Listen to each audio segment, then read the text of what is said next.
of SL204 could be much broader. So what makes their approach so innovative? Well, you know, think of it this way. For a long time, scientists thought KRAS was, undruggable. And that's because, you see, the protein itself is so small and smooth that it's hard for drugs to actually bind to it, and then you got to block its activity. Yeah, so it's like a slippery target, basically. It is. It really is. And plus, it's also involved in so many vital cellular processes that if you just try to inhibit it, well, you could cause some serious side effects. Yeah. It's kind of like trying to shut down a key part of a running engine. You might stop the engine, but, you're also going to cause a lot of damage in the process. So it's a delicate balancing act. You want to hit the cancer, but not harm the rest of the body. Yeah, exactly. It's a tightrope walk. So Silexion, it sounds like they found a workaround with their RNA interference technology. Yeah, they have. See, instead of going after the KRAS protein directly, they're going for the source. They're targeting the gene that produces it.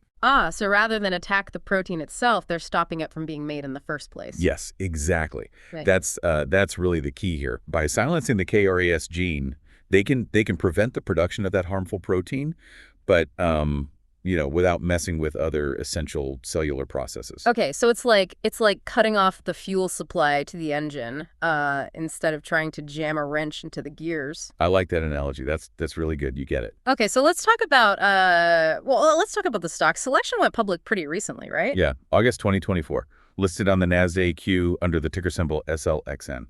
And I understand it's been a bit of a roller coaster ride for investors. Oh, yeah. Incredibly volatile. Big swings in both directions.